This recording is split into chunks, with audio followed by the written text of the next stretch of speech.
This is Lyle Blackburn, and you're listening to the Cryptid Creatures podcast with Brian and Todd.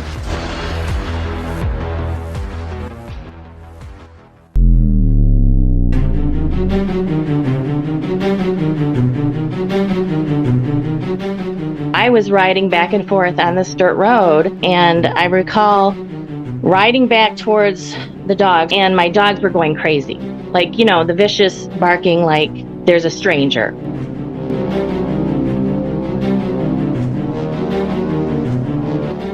So I immediately jumped off my bike and jumped into the ditch where my dogs were, and I grabbed their collars and I turned around to look up, and what I saw shocked me.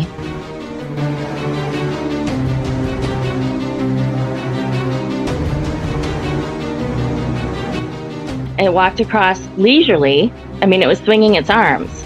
It turned and it glanced towards us, immediately jumped to, this thing is coming after us. Welcome back to the Cryptid Creatures Show. I am Brian, and with me as always is my co-host Todd. What's up, buddy?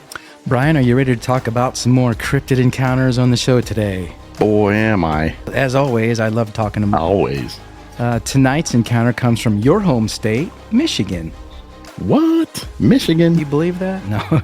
So many encounters in Michigan. I'm surprised you never saw something growing Michigan up there. Michigan is nuts, man. You know, I'm surprised you never saw anything growing up there.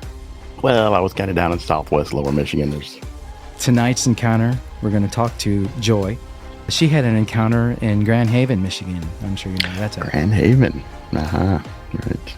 Yeah, that's a little farther north. Yeah, it's kind of up there, close to the lake, obviously, and plenty of wooded area around there. And she's up there in the Manistee National Forest area, so not surprised.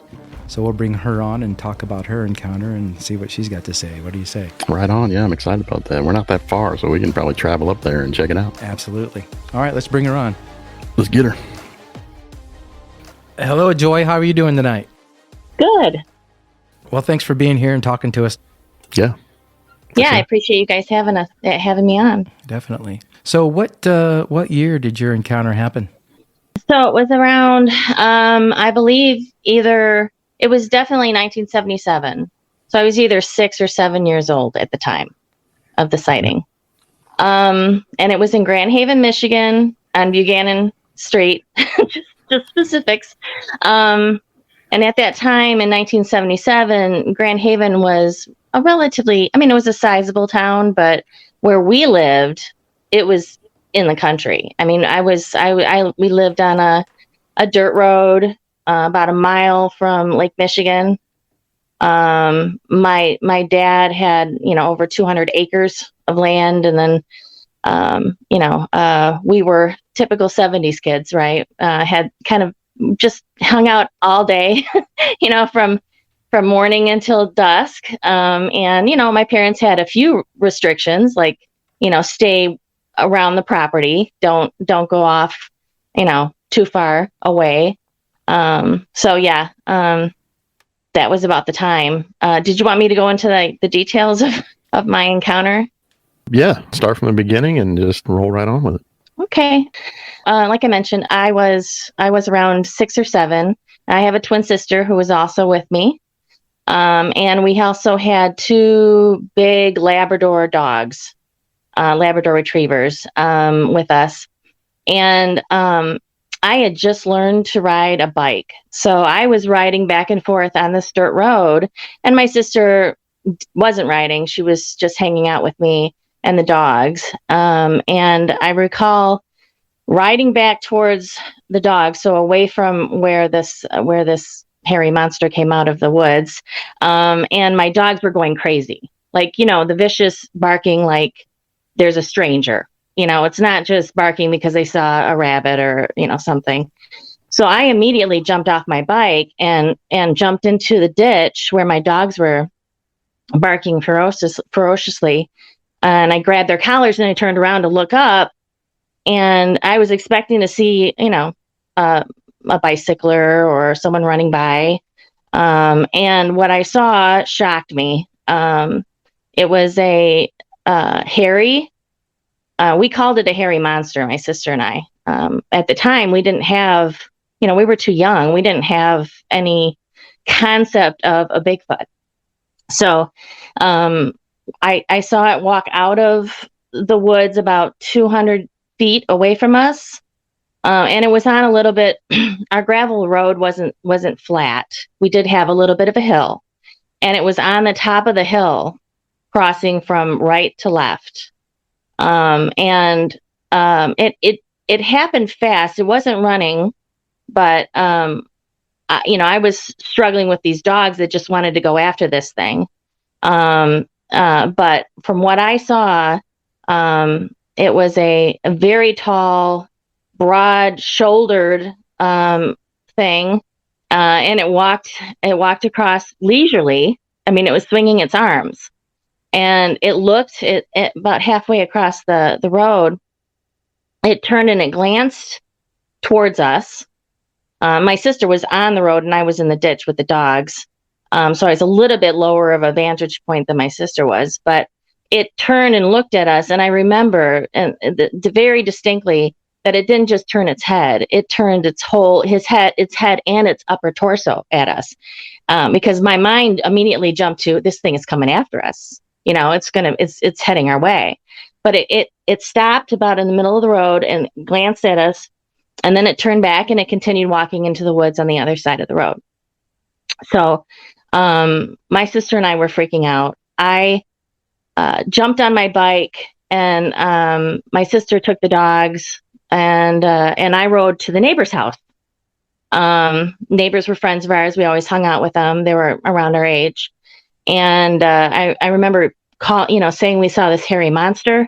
Come see, so they ran out, and that was the first time I actually walked up onto the hill, because my parents made it very clear we're to stay in front of the property on the road. So we never really went up that far. And we did see what appeared to be a trail, like an animal trail, in the woods there. I had no idea it was there. So anyway, these kids, these friends of ours, they went in there and they acted like they were being thrown out, and they basically ridiculed us, and here we're crying and like terrified. We didn't know what we had seen. And I don't recall ever running to my parents, so they must have not been at home, or I don't know. It just didn't occur to us to go find our parents. So quite a bit different in the 70s than it is today, for sure. Oh yeah. Yeah, for sure. So that's pretty much it. I've never seen a Bigfoot ever again in my life. And I was out and about in nature for my whole entire life, pretty much. And until recently, I really didn't even give it a thought, what we encountered. It was many, many years ago, over 45 years ago. But I recently moved to Tennessee, and there have been recent sightings around Tennessee. So I joined a Bigfoot Facebook group, Tennessee Bigfoot Facebook group. And I remembered the story of what happened to us when we were little. Unfortunately, it was so long ago, and it didn't even really. It wasn't a part of my focus for many years, because I've been focusing on my career and that type of thing. So cryptids just really never really was something of a passion of mine. Right. My sister and I definitely, after that encounter, we developed a keen interest in the paranormal, but leaning more towards hauntings and that type of thing. Although obviously we were familiar with Loch Ness Monster and all these other, stories that showed up on TV. But yeah, we had this unique experience. And unfortunately, my sister, she remembers the Bigfoot encounter, but she doesn't have any memory of the facial features or anything. I don't either. I do recall that the head was not pointed like you see in a lot of the depictions. It was rounded, and the hair was glistening in the sun. This was this was bright sun. I think it was in, probably late spring, early summer. And the hair was the color of rust with a strawberry blonde. Like it was very bright. It wasn't like a dark brown like a lot of the depictions have it. Yeah, those were the only things that I recollect. Now, when we did, sorry. That's all right. I was going to say, when we did tell my mother, she immediately said, "I think you might have seen a Bigfoot." And then it wasn't for a couple of weeks later that, because we still called it a hairy monster. I mean, that's what we saw it as. It wasn't until a couple of weeks later my mother came in with a magazine, and there was an article in there about Bigfoot sighting. And so she showed us the picture, and we were like, that's it. That's what we saw. So now I know at the time you were pretty young, so you probably weren't measuring height. But right now, thinking back on it, how tall do you think it was actually? My dad was pretty tall, so he was around 6'1". And this thing was bigger than that. And what really struck me was the broadness, like the width of this animal. It was sizable. It was on a hill, and I was down in a ditch, so I didn't have, and again, everything's giant when you're that age, but it was definitely sizable enough for my sister and I to call it a monster. Did you say this happened on Buchanan Street in Grand Haven? Yep. Is that what you said? Yep. I'm looking on the map here. There's definitely little spots of woods all over the place, but you wouldn't think that something like that would be roaming around there, but they do. They do. Brian and I were talking earlier on another show about how these things are coming up to dumpsters now and peeking in people's windows, and they're getting into, areas that humans habitat more so than back out in the middle of the woods, I think. You might have a better chance seeing these things kind of like you were doing than going out looking for them in the deep woods, maybe. I don't know, but that's crazy. Well, and back in the 70s, like I said, that was a dirt road. We had maybe 6 neighbors total along that stretch of road. So it wasn't heavily populated. There were tons of woods around the area.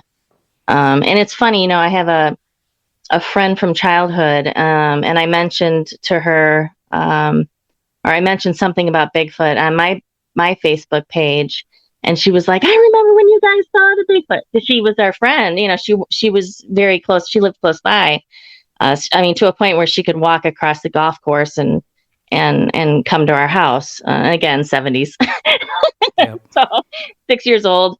But she had a lifelong fear, apparently, of Bigfoot because of the story that we related to her.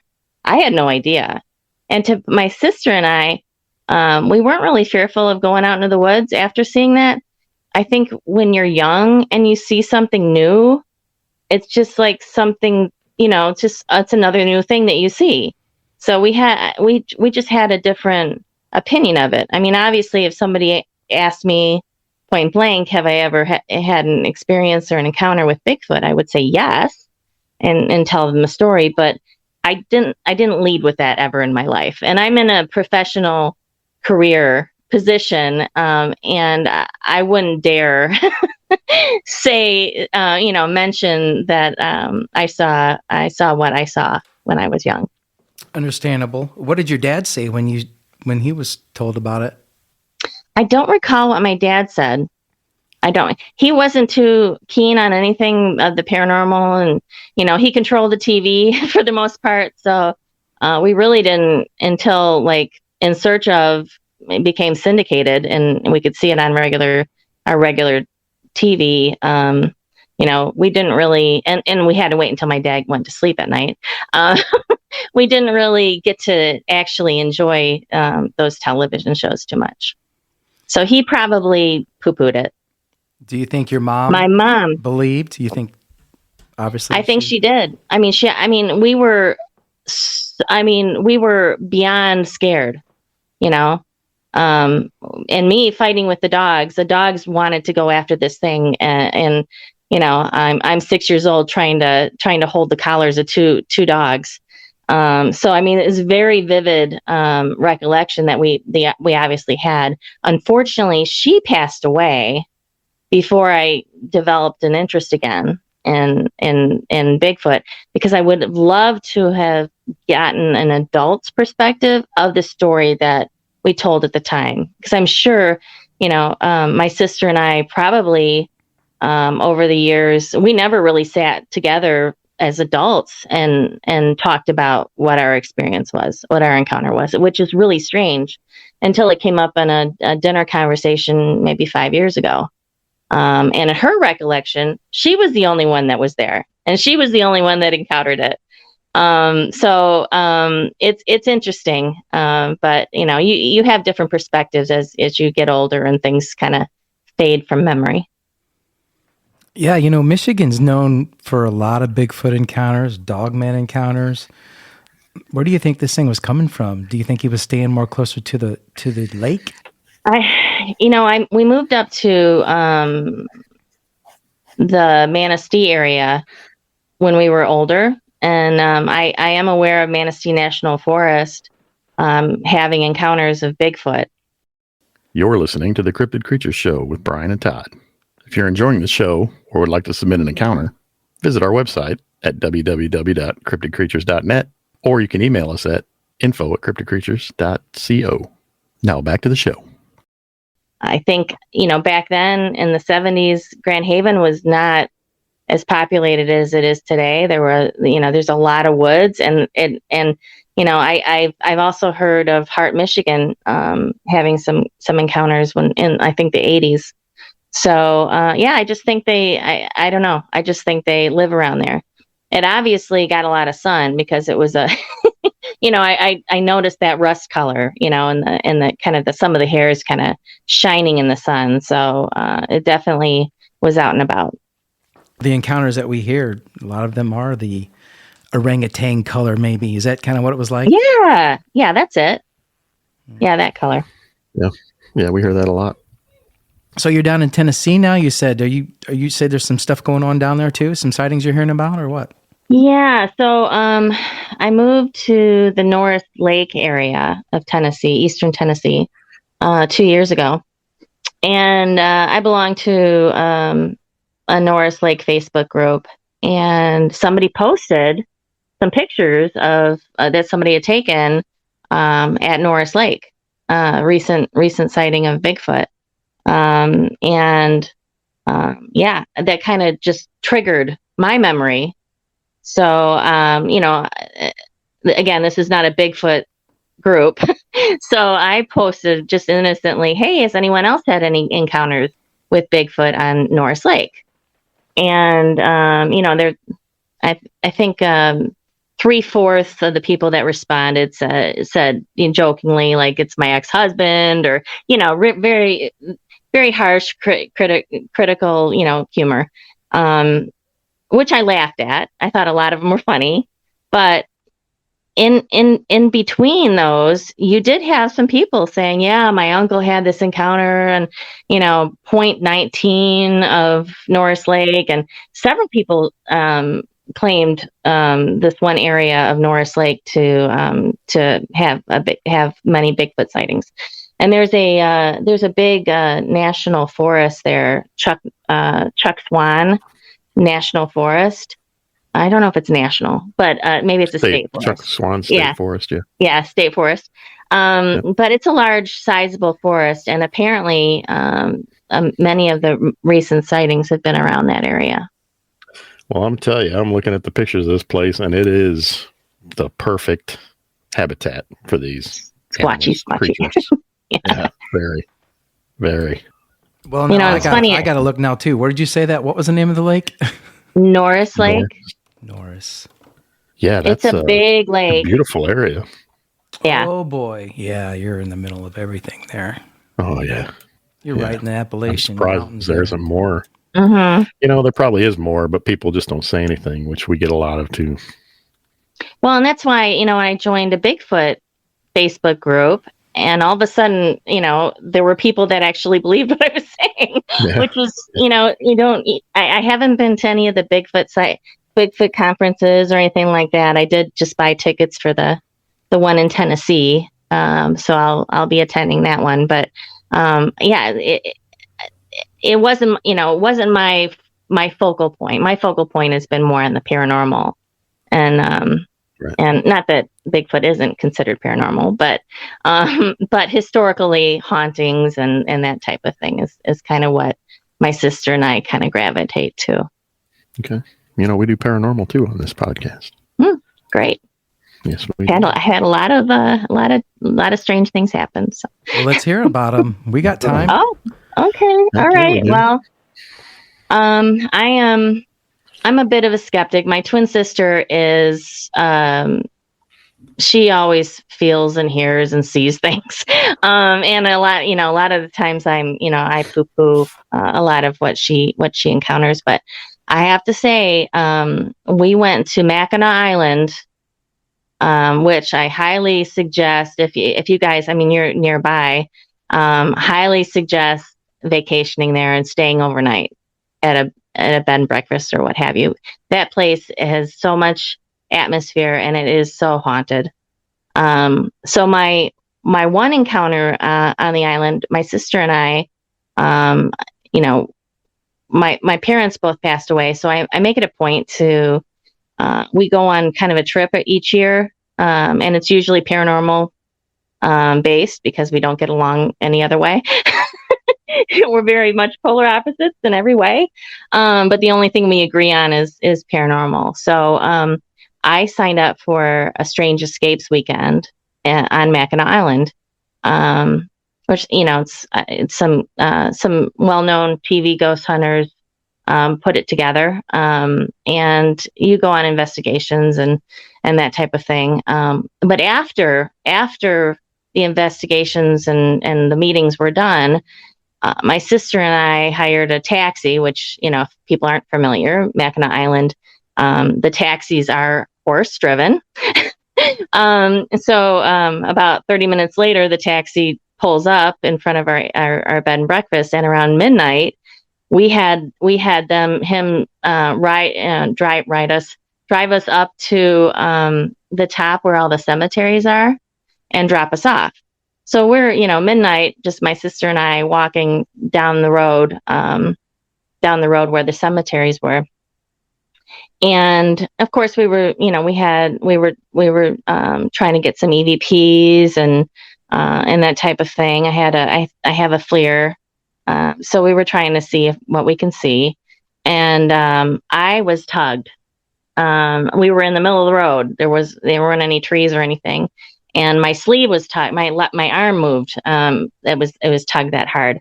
And so I stopped and I said, Paula, take pictures. Asking her to take the EVP out and let's ask some questions. We stayed there for about 5 minutes, try to see if we could get some interaction, and we didn't hear anything. So I started moving. I took maybe 3 steps and another 3 tugs on my arm. So that was, I consider that a really, I used to belong to a paranormal group out of Joliet, Illinois, and we went on a ton of paranormal investigations. And, this was the only time that I have ever been interacted with. And then another occurrence on Mackinac Island, with my husband, who is a complete skeptic, does not believe in anything paranormal. We were walking again from the cemeteries back down the hill around where the fort is, and we both saw a falling star. And we both said, "Oh, look at the falling star." The light was so bright, and it dissipated between ourselves and the tree line in front of us, about maybe 500 feet away. And he looked at me. He's like, "I don't know what that is." And I found out a few years later that apparently Mackinac Island has these things called fairy lights. Pretty, I guess, common sightings of these bright lights that kind of float around. So, and still to this day, he'll acknowledge that as the one thing that I can't explain away. So that's Mackinac Island. And like I said, Joliet, this ghost troop that I belonged to, we went to many houses, nothing. One house, that happened to be in the Joliet area was crazy. And I wasn't personally, touched or anything, but this house, the story is the woman had a teenage son who was a straight A student, football star. And she also had a 3-year-old in the house from a second marriage. And because he's a popular kid, they finished the basement for him so that he could have a kind of a teen hangout. And he moved down there, his bed, they moved his bed down there and everything. So she said within 2 weeks, he started wearing all black. He was listening to this crazy music. And one morning, the 3-year-old was sitting in his high chair, facing the door down to the basement, and started screaming and saying monster, monster, monster, and went white in the face and was just bawling. She didn't see anything there. And then the kid, who was a football star, he dropped out of football and he started skipping school. I mean, he was not acting like he normally would. And so she related to us that she went into her room and kneeled down and was praying for him, praying, what's going on, please, intervene in this boy's life. And she hears him run up the stairs. He comes into her room and he says, they don't like that. So we were called in. She was, scared. And I can tell. I just got chills. It was the most chilling experience. And when we went there, we were getting, the troop that I belonged to, they set up all these cameras around the house, especially in the basement. We were all sitting upstairs, and orbs like snow, like a blizzard, started happening. We ended up, we got a lot of things on EVP as well. But the boy, the teenager, was there, and he saw all these orbs and stuff. He's like, I'm not staying down there anymore. So I don't know. I didn't, I wasn't in charge of the team. I don't know if they followed up with this woman, but I do know that one of the people on my team, who's pretty pragmatic and doesn't really get affected by what's happening around her, she had to leave the house. And we ended up, spraying holy water in each of the corners of the house in the basement to try to help them out in any way. But yeah, that was a scary one. That was a very old house. They had a cistern in the basement, to kind of give you an idea of how old the house was. But those are kind of my, and I've been I've been seeking this stuff for years. I've stayed in the Stanley Hotel in the most haunted rooms. I seek this stuff out. My husband says he always gets the best sleep in the most haunted rooms or that we stay in, which is funny. But yeah, so those are kind of my stories. Oh, wow. Yeah, I got goosebumps on that. Yeah. I did, yeah. What do when you said, talking about the little child saw a monster, what do you think it is when you hear those things where kids or animals can see entities but adults can't? Or do you think that we have the capability, we just lose it somewhere along the way and we don't? I believe that as young children, I think we have a bit of more sight into these types of things. I'll tell you another story. My dad, when he passed away, this was in Michigan, but they had some graves already paid for in Chicago. So we ended up having to pay for the undertaker, I don't call it, the funeral director, to transport my dad's body in the casket all the way from Michigan to Chicago.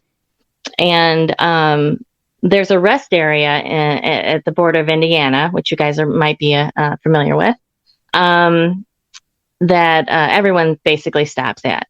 We stopped there, and my sister at the time, I think she had a 2 or 3-year-old. The 2 or 3-year-old starts pointing out the window, saying, whatever their name was for my dad, Poppy or something like that. Poppy. And my sister's like, no, I'm sorry, he's not here. We back out and we see the hearse about 4 cars down from us. So yeah, that was that to me, and in hearing of a lot of young children that have seen things that we as adults, we don't see. So I think there is a thinner veil for young kids. So what was it that got you into the paranormal? Was it seeing a Bigfoot or was it something else? I think it's probably seeing the Bigfoot. I think we were more open to, especially seeing that it was kind of a special creature that no one else, typically sees. Got us into watching In Search Of and all these other shows. And I think we developed a love of the paranormal from there. Do you go to any paranormal conventions? I know you said you don't go to any Bigfoot ones, but yeah, I typically go to the Michigan. Have you been to up to Sault Ste. Marie, Michigan, and the Michigan Paracon?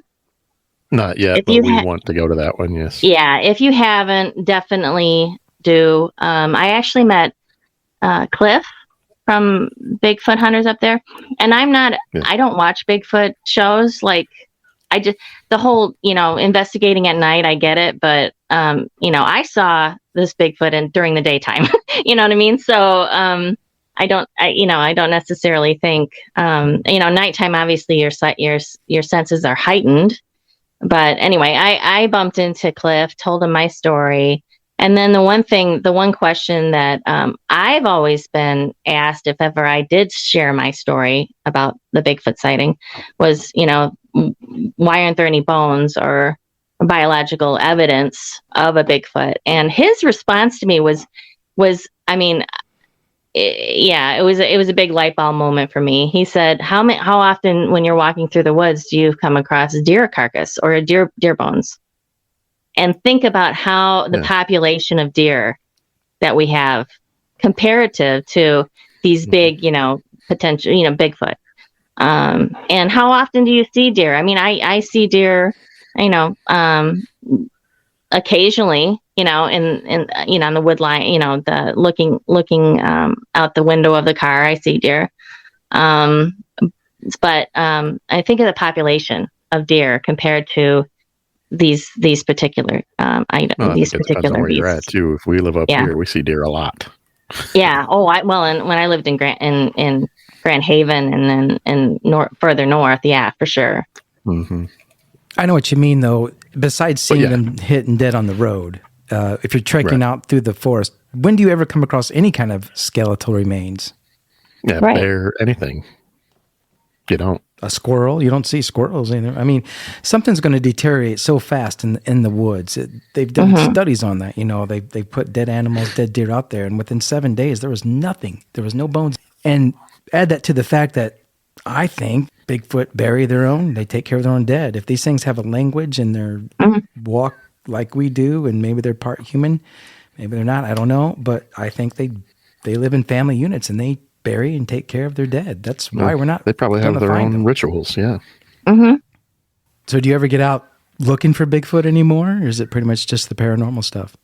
Well, it's funny. Like I said, when I moved here, and I saw there was a recent sighting, and quite honestly, I know what I saw. That to me, that's the truth. It exists, and shockingly, 45 years later, we're not even anywhere near close to getting everyone to believe this thing exists, even though there is a lot of evidence and a lot of firsthand accounts about it. Mm-hmm. So yeah, I did end up buying a thermal imaging camera, and we bought a boat, and we're gonna do some night investigations around Chuck Swan, maybe daytime. I don't know if I'm willing to do light. But I don't know those night investigations either. Yeah, it at least it'll get us out into nature. But yeah. Well, yeah. I think honestly, you have just as much chance to see them in the daytime as you do at night. Yeah, I do too. That's my opinion. Yeah. Yeah. When have you ever heard of someone? There's very few encounters that it happens at nighttime. They do, but it's more like they see a shape or something like that. If I'm going looking for Bigfoot, I'm going during the day because I want to see it. And they do. Yeah. They do move during the day. There's a ton of sightings during the day. Mm-hmm. So if I was going to see one at night, I guess it would be driving down the road and my high beams hit it or something like that. Right. Yeah, I don't know if I'd want to be trekking around the woods at nighttime anyway. That's kind of creepy. Yeah, I'm prone to tripping, so Yeah. that's Not to mention the terrifying fact to that me. there are a lot of nocturnal hunters out there. So. Exactly. Yeah. Especially down where you are right now. Well, Joy, we appreciate you spending the time and telling us your We do. encounter and your. That was very interesting. Thank you. Well, thank you for allowing me to tell my stories. Oh, no Appreciate it. problem. Yeah, Brian and I talked. We're going to get up into Michigan here as soon as it warms up and hit a couple spots. And I'm planning on spending a lot of time in Michigan this year. We don't have to go too far to get in the Bigfoot country. So That's true. And Dogman. and Dogman, that's what I. Yeah, that's. I told Brian if we're out and we see a Dogman, I'm pushing him and I'm running. So It's funny. I didn't even hear about a Dogman until a few years ago. really, Yeah. Like I said, I don't kind of keep track of the cryptids in the world. But yeah, those things. well, are enjoy. Well- It's worth at least enjoying nature and out of doors in Right. Michigan for sure. yeah, It's a beautiful state. Yeah, that's just the part of it, getting out in nature, and a lot of people should do that more often. I think so. Yeah, Yeah, they should. great. Whether or not they believe or not. Get out there Right. and enjoy the fresh air. You never know what you might see or hear or come That's right. across. That's right. Again, we thank you, and we'll let you get out of here. If anything happens down in Tennessee, let us know. Yeah, Will do. keep us posted. Keep us posted with the paranormal stuff too. That's very interesting to me. Yeah, definitely. Sure. All right, Joy. All right. Thanks, Joy. You have a good Thank one. you. Appreciate it. Thank Thanks. you. Bye. Yeah, that wouldn't be much for us to go up there and check that area out. I'm sure it's different than what it was back then when she saw it, but Yeah, I'm sure it's a lot different, but still, I mean, we could find the general area. I say we just shoot up north. We start at the top and we just work our way down through the national forest, and then head back home and see what happens. Yeah, we can do that. I mean, there's all kinds Oh, of yeah. all kinds of craziness going on in Michigan. We could probably just do a Man. show about Michigan encounters alone. I think that's a good idea. Fire up the camera and drive around and talk to people. Yeah, we should do that. And we've got plenty of people up there to meet up with and talk to. We've done it on the show Yes, we before. do. so- We've met a lot of Michigan people, so I'm sure they would be happy to talk to us again. All right, my friend, with that, we'll wrap this up and get out of here. What do you say? Yeah, man, always fun. Always fun. Yep, good hanging out with you again, my friend. Until next time. Yep. See ya.